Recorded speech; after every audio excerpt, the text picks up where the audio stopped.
الحمد لله نحمده ونستعينه ونستغفره ونؤمن به ونتوكل عليه ونعوذ بالله من شرور أنفسنا ومن سيئات أعمالنا من يهده الله فلا مضل له ومن يضلله فلا هادي له ونشهد أن لا إله إلا الله وحده لا شريك له ونشهد أن سيدنا ومولانا محمدا عبده ورسوله أما بعد أعوذ بالله من الشيطان الرجيم بسم الله الرحمن الرحيم ومن يطع الله والرسول فأولئك مع الذين أنعم الله عليهم من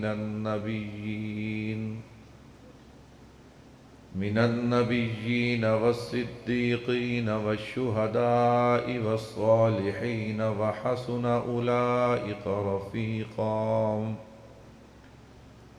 وقال النبي صلى الله عليه وسلم المرء مع من أحبه وقال النبي صلى الله عليه وسلم من أحب سنتي فقد أحبني ومن أحبني كان معي في الجنة اللهم صل على محمد وعلى آل محمد كما صليت على إبراهيم وعلى آل إبراهيم إنك حميد مجيد اللهم بارك على محمد وعلى آل محمد كما باركت على إبراهيم وعلى آل إبراهيم إنك حميد مجيد میرے نہایت ہی واجب الاحترام اسٹیج پہ تشریف فرما حضرات علماء کرام، خصوصاً برادر مکرم استاد العلماء ولی کامل حضرت اقدس حضرت مولانا خبیب احمد گھمن صاحب، محتمم مرکز اہل سنت والجماعت 87 جنوبی، دیگر عزیز دوستوں بزرگوں، آج کا یہ ہمارا عظیم و شان پروگرام جو کہ تحفظ سنت کے مقدس عنوان سے معنون ہے، میں نے سنت کی اہمیت کے حوالے سے کچھ باتیں آپ حضرات کے گوش گزار کرنی ہے۔ اللہ سے دعا ہے کہ اللہ پاک سننے سنانے کے بعد عمل کرنے کی توفیق عطا فرمائے۔ انشاءاللہ العزیز اشتہار اور اعلان کی ترتیب کے ساتھ میری جماعت عالمی اتحاد اہل سنت والجماعت کی قیادت آپ حضرات کے سامنے اپنے اپنے مقررہ وقت میں تشریف لائیں گے اور آپ حضرات سے خطاب بھی فرمائیں گے۔ انشاءاللہ حضرات کے علمی تحقیقی بیانات ہوں گے۔ میں طالب علم ہوں، آپ حضرات کا ذوق بنانے کے لیے، آپ کو بیدار کرنے کے لیے انشاءاللہ امام الانبیاء صلی اللہ علیہ وسلم کی محبت، آپ کی عظمت، آپ کی شان اور آپ کی سنت کی اہمیت کے حوالے سے ایک پہلو آپ حضرات کے گوش گزار کروں گا۔ انشاءاللہ آپ سماعت فرمائیں گے نا جی انشاءاللہ۔ بھائی ضیاء اللہ انہوں نے بار بار بتایا یار شیخ پورے سے آیا ہوں، لمبا سفر کر کے آیا ہوں، تھوڑا سا بولو۔ تسی آکھیا اسی بولنا تے ہون کیویں کرنی جے، بولو گے انشاءاللہ۔ میں نے کہا ذوق، تھوڑا سا ذوق بنا دوں، انشاءاللہ تحقیقی بیان تو انشاءاللہ بعد میں ہونے ہیں، میں تھوڑا سا آپ حضرات کا ذوق بناؤں گا، لیکن اگر آپ کے ذوق نے ساتھ دیا تو بات کہنا آسان ہوگی، بات کہنا میں یہ نہیں کہہ رہا کہ میں بات نہیں کہوں گا اگر آپ کا ذوق نہ ہوا، اتنی جلدی ہم متاثر نہیں ہوتے، لیکن اگر آپ کا ذوق ہوا تو بات کہنا آسان ہوگی، کہو انشاءاللہ۔ وقت نہایت ہی مختصر ہے، حضرات نے جو ترتیب بنائی ہے میں کوشش کروں گا کہ اپنے مقررہ وقت میں اپنی بات کو ختم کروں۔ امام الانبیاء صلی اللہ علیہ وسلم کی عظمت، شان، محبت، آپ کی سیرت اور سنت، میں آپ حضرات کے سامنے بلا تاخیر اپنے عنوان پہ آغاز کلام کرنے لگا ہوں۔ آپ حضرات کی پوری توجہ چاہیے، جیسے جیسے آپ کا ذوق کھلتا جائے گا انشاءاللہ میں بھی بات کو کھولتا جاؤں گا۔ دنیا میں ہر مسلمان جو نیک عمل کرتا ہے، اگر اس سے پوچھا جائے تو یہ عمل کیوں کرتا ہے، نمازی سے پوچھا جائے نماز کیوں پڑھتا ہے، حاجی سے پوچھا جائے حج کیوں کرتا ہے، زکوٰۃ دینے والے سے پوچھا جائے زکوٰۃ کیوں دیتا ہے، جہاد کرنے والے سے پوچھا جائے جہاد کیوں کرتا ہے، غرض جتنے بھی نیک اعمال ہیں اگر ان سے پوچھا جائے کہ تم یہ عمل کیوں کرتے ہو، ان کا ایک ہی جواب ہے، یہ عمل اس لیے کرتے ہیں کہ اللہ ہم سے راضی ہو جائے اور قیامت والے دن ہمارے لیے جنت کا فیصلہ کر دے۔ آپ کسی سے پوچھیں گے ہر بندے کا جواب یہی ہوگا، لیکن میں قربان جاؤں، اللہ نے اکابرین علماء دیوبند کو نبی کی محبت بڑی عجیب عطا کی۔ جب ہر بندہ یہ کہتا ہے کہ ہم نیک اعمال اس لیے کرتے ہیں، آپ حضرات کی توجہ ساری ادھر گئی ہے۔ میں نے شروع میں کہا نا جی کہ بھائی ضیاء اللہ تے گزارا کر گئے تو انہیں گزارا نہیں ہونا، انشاءاللہ مہمان آتے جاتے رہیں گے، آپ کی توجہ میری طرف رہے۔ ابھی تو گاڑی نے لائن پہ چڑھنا ہے تو پہلے ہی اتر گئی تو کام خراب ہوگا، جدوں چڑھ جائے پھر جو مرضی کر دے رہے ہو۔ توجہ رکھیے گا، میں عرض کر رہا تھا ہر نیک عمل کرنے والا، اس سے اگر پوچھا جائے تو نیک عمل کیوں کرتا ہے، کہتا ہے اللہ راضی ہو جائے اور اللہ جنت عطا کر دے۔ میرے اکابرین آئے، انہوں نے کہا بھائی تو جو دعا مانگ رہا ہے یہ دعا ادھوری ہے، یہ دعا پوری نہیں، بندے پریشان ہو جاتے ہیں، ہم اللہ سے جنت مانگ رہے ہیں اور جسے اللہ جنت عطا کر دے اسے اور کیا چاہیے۔ چلو کہنے لگے آپ بتائیے کہ پوری دعا کیا ہے، ہم ادھوری دعا کیسے مانگتے ہیں؟ تو میں قربان جاؤں، میرے اکابرین کا جواب سننا، اگر ایمان تازہ ہو تو پھر بول کے بتانا۔ ہمارے اکابر کیا کہتے ہیں؟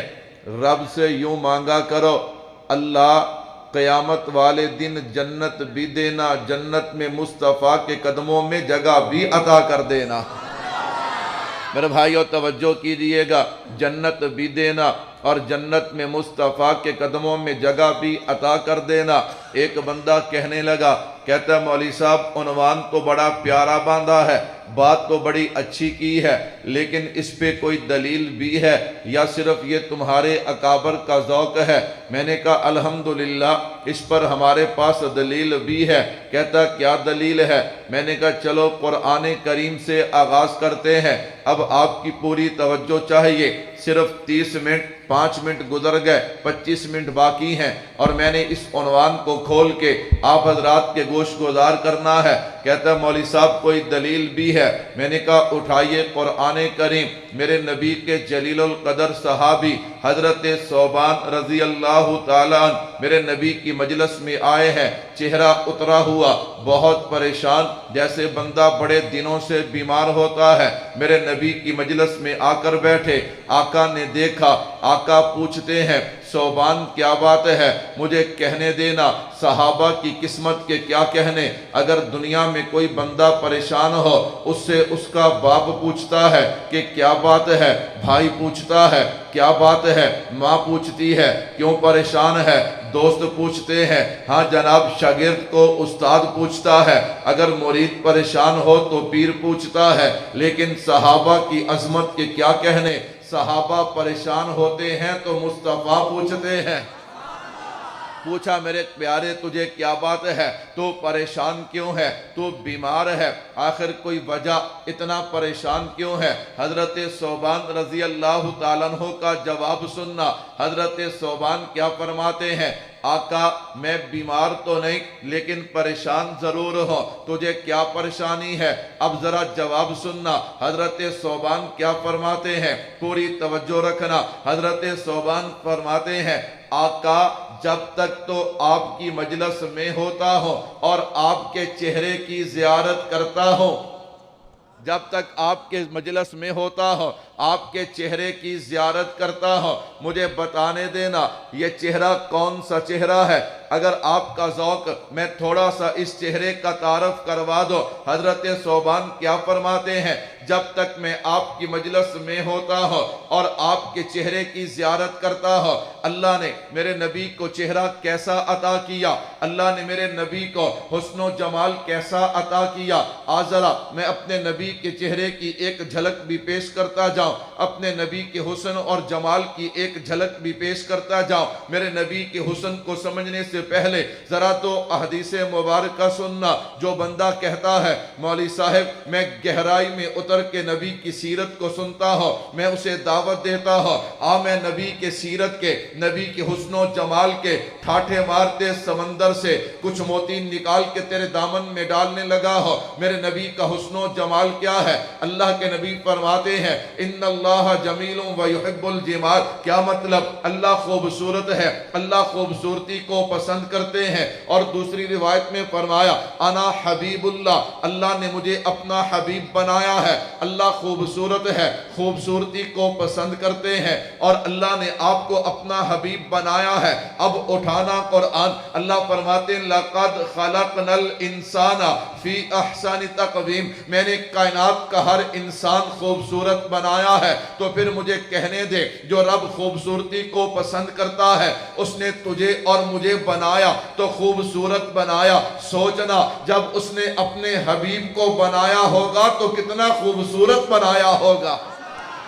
ایک بندہ کہنے لگا مولوی صاحب نبی کے حسن و جمال کو چھیڑا ہے تو بتاتا جانا اللہ نے اپنے حبیب کو کیسا بنایا۔ میں نے کہا میں تو طالب علم ہوں، میرے نبی کے حسن کو بیان کرنے کا کوئی حق ادا نہیں کر سکتا، لیکن جنہوں نے کوشش کی ہے میں تمہیں ان کے دروازے پہ لے چلتا ہوں۔ چل علامہ قرطبی رحمت اللہ علیہ کے پاس چلتے ہیں۔ حضرت بتائیے نا اللہ نے اپنے محبوب کو کیسا بنایا؟ فرمایا میں تو اتنا جانتا ہوں اللہ نے اپنے نبی کا سارا حسن اس کائنات میں ظاہر نہیں کیا۔ حضرت کیوں نہیں کیا؟ اگر کر دیتے تو کوئی آنکھ بھی مصطفیٰ کو دیکھ نہ سکتی۔ اللہ نے اپنے حبیب کو کیسا بنایا؟ چل میں اپنے نبی کے حسن پہ دو چار دلیل، ہاں جناب نبی کا حسن بیان کرنے والے ان کی گواہیاں پیش کر دیتا ہو۔ کیوں؟ ہمارا نظریہ ہے جب نبی کا شان بیان ہوتا ہے مومن کا ایمان تازہ ہو جاتا ہے۔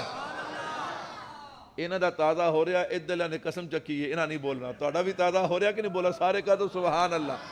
میں نے کہا ذوق والی بات ہے، وہ جب تک ذوق نہ بنے پھر بات بنتی نہیں ہے۔ توجہ کیجئے گا، کہتا کیسا بنایا اللہ نے اپنے حبیب کو، کیسا بنایا؟ میں نے کہا میں تو طالب علم، چل میں تمہیں ان کے دروازے پہ لے جاتا ہوں جنہوں نے نبی کے حسن کو بیان کرنے کی کوشش کی ہے۔ حافظ شیرازی کے پاس چلتے ہیں۔ حضرت بتائیے نا اللہ نے اپنے حبیب کو کیسا بنایا؟ حضرت فرماتے یا صاحب الجمال و یا سید البشر من وجہک المنیر لقد نور القمر لا يمکن السنا کما کان حقہ بعد از خدا۔ بزرگ کوئی قصہ مختصر، اللہ نے اپنے حبیب کو کیسا بنایا؟ حضرت حسان کے پاس چلتے ہیں۔ حضرت حسان فرماتے ہیں وَأَحْسَنَ مِنْكَ لَمْ تَرَقَتُّ عَيْنِي وَأَجْمَلَ مِنْكَ لَمْ تَلِدِ النِّسَاءُ خُلِقْتَ مُبَرَّأً مِنْ كُلِّ عَيْبٍ كَأَنَّكَ قَدْ خُلِقْتَ كَمَا تَشَاءُ۔ اللہ نے اپنے حبیب کو کیسا بنایا؟ حضرت شیخ سعدی کے پاس چلتے ہیں۔ حضرت فرماتے ہیں بلغ العلا بکمالہ کشف الدجا بجمالہ حسنت جمیع خصالہ صلو علیہ وآلہ۔ اللہ نے اپنے حبیب کو کیسا بنایا؟ چل حضرت پیر مہر علی کے پاس چلتے ہیں۔ حضرت فرماتے ہیں اے صورت نو میں جان آکھا، جان آکھا کے جانے جہان آکھا، سچ آکھا تے رب دی شان آکھا، جس شان تو شانہ سب بنیا۔ سبحان اللہ ما اجملکا ما احسنکا ما اکملکا۔ کتھے مہر علی، کتھے تیری ثنا،